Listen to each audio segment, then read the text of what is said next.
La phrase de Claude Monet est exactement ce que je ressens. Je m'inspire de mon environnement, c'est-à-dire dans l'univers dans lequel je vis, pour ensuite le retranscrire à ma façon. Je l'exprime avec la peinture, qui est pour moi quelque chose d'essentiel. C'est la base de mon travail, c'est le squelette. Elle me permet de structurer mes idées et de me projeter visuellement. Durant ces 3 années, j'ai tenté d'observer la couleur, de l'analyser, de la capturer, de l'apprivoiser et essayer de la manipuler. Ensuite, je me suis demandé où pourrait-elle prendre sa vraie nature. Et j'ai trouvé le graphisme. J'ai donc essayé d'adapter une bonne partie des nuances de la couleur afin de développer des domaines peut-être déjà explorés pour rendre des éléments graphiques peut-être plus nerveux et attrayants. J'ai été séduite par Delaunay, qui se veut interprète, traductrice de la vie, des sentiments, des textes ou de la musique par la peinture. Ce qui est vraiment intéressant, c'est qu'elle a son propre langage pictural, qui est devenu maintenant universel.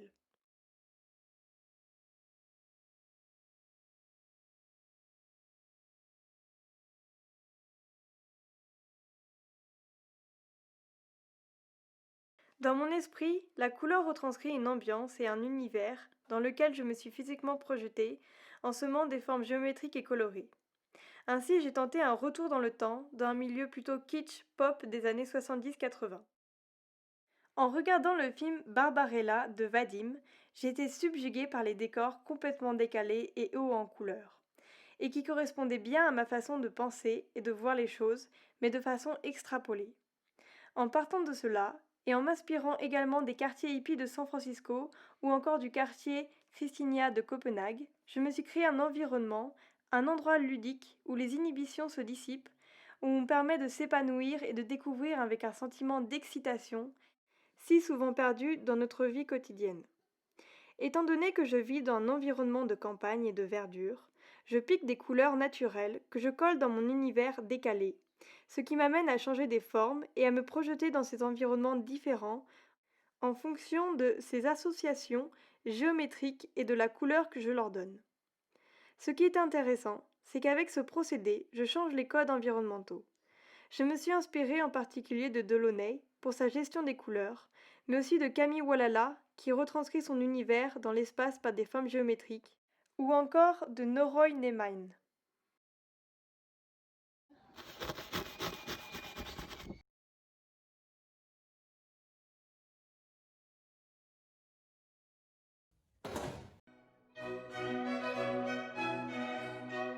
Dans mes projets, je m'intéresse beaucoup au rythme et aux nuances que l'on retrouve dans l'environnement naturel, notamment dans les saisons. Chaque saison possède son univers, ses couleurs et sa propre ambiance.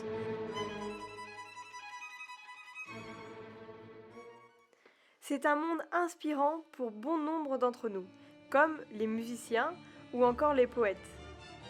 C'est ce que nous montre bien Vivaldi dans les 4 saisons, où chaque saison possède sa propre tessiture. Vivaldi interprète ces saisons selon son ressenti, c'est-à-dire en fonction des éléments naturels, donc par exemple le vent, la chaleur, la pluie ou encore l'orage.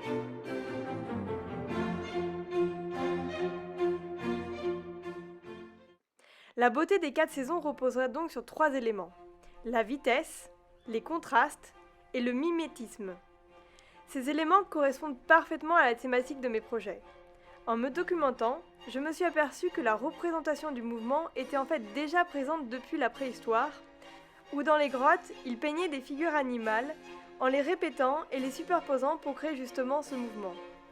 S'ensuit ensuite de nombreux artistes comme Marcel Duchamp, où il réalise une série de peintures sur le mouvement en utilisant la décomposition, ou encore Giacomo Balla, dans son œuvre Vitesse automobile, il cherche à représenter la vitesse en l'évoquant avec des courbes en spirale. Il crée aussi une illusion d'optique en utilisant la technique du divisionnisme. Donc ce geste impalpable et temporel a permis la création de nombreux procédés plastiques évoquant la vitesse. En m'inspirant du photographe Shinichi Marioma, qui fige le mouvement par une série de photographies ultra rapides juxtaposées, j'ai ainsi repris cette souplesse et cette élégance qui, mêlée à la couleur et au dynamisme, évoquent mes ressentis sur cet environnement. Pour aller encore plus loin dans cette atmosphère, et pour ne pas figer cette dynamique, j'ai donc fait une vidéo afin de m'exprimer librement. La vidéo me permet de m'émanciper, c'est comme une éponge. Je converse avec la musique et je retranscris ce que je ressens par la vidéo. Comme dirait Hans Zimmer, c'est une sorte de décodeur visuel de la musique. Par exemple, dans Vivaldi, la musique devient de plus en plus intense et on a une sorte d'accumulation d'informations au fur et à mesure qu'on avance, donc la musique elle va s'emballer. J'ai donc fait le parallèle entre le rythme de la musique et le mouvement des glaces qui fondent. Ainsi, dans les glaces, c'est exactement la même chose que dans la musique. Au début, les couleurs sont homogènes, et plus elles fondent, et plus les couleurs se mélangent et s'emballent au même rythme que la musique. En mêlant la musique et la fonte des glaces, j'ai fait très attention au plan et la mise en situation afin d'apporter une note déconcertante par rapport au classicisme de la musique et du mouvement.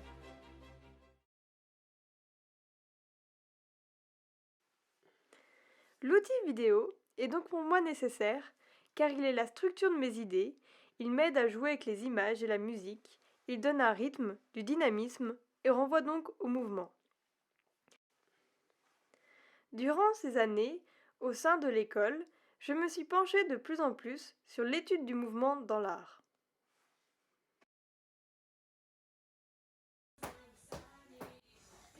Le mouvement est plus spécifiquement défini comme le support de la cinématique et de la dynamique.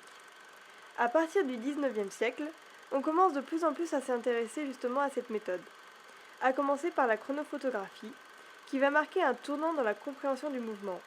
Cette technique définit l'étude du mouvement, de la marche ou du vol afin d'en comprendre les mécanismes. La chronophotographie a été mise en place par Edward Muybridge. Dans son livre Animal in Motion, il répertorie chaque mouvement des animaux et des humains et marque le début de l'étude du déplacement. Cette forme de travail n'est autre que le stop motion, outil que j'utilise et qui est une source d'inspiration pour animer certaines illustrations graphiques.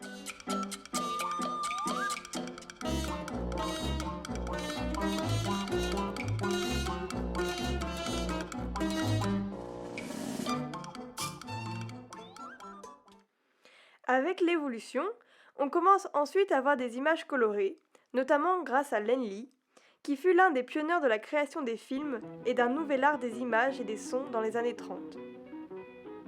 Son travail est vraiment fascinant pour sa gestion des couleurs. Il a une façon singulière de procéder par l'application de pigments sur les pellicules et son approche inédite des rapports musique-image.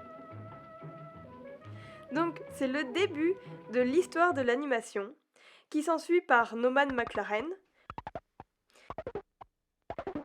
Oscar Fischinger ou dans Studies numéro 8 ou encore An Optical Poem, on a une diversité des formes et des mouvements dans plusieurs séquences qui sont vraiment captivantes.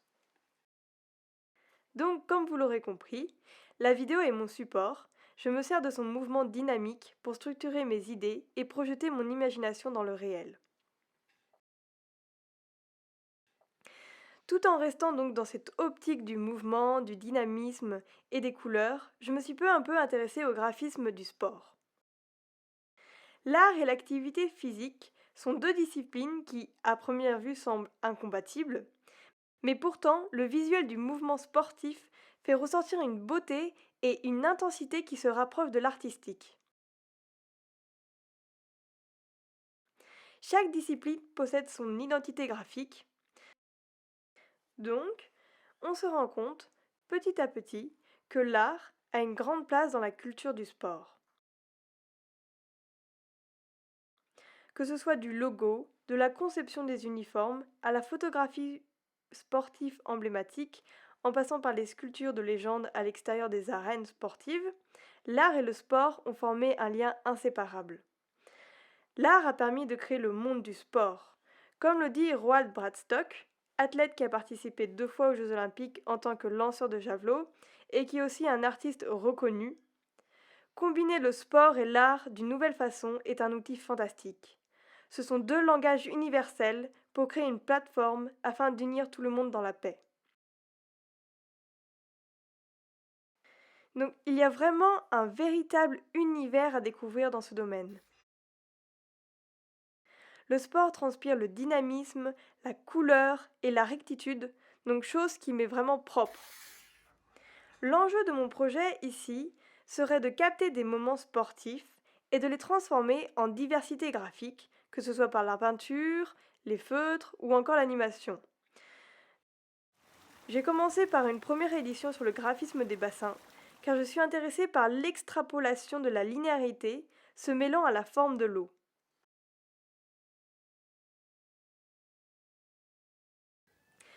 On a vraiment une infinité de possibilités de voies qui s'ouvrent en fonction de la multiplicité des sports. De ce fait, j'ai choisi ce langage pour son esthétisme, son mouvement et sa mise en valeur. De plus, en fonction de la discipline choisie, il apparaît des couleurs propres. Il est donc assez excitant de travailler quasiment à l'infini avec la diversité des mouvements, des couleurs et des animations du sport.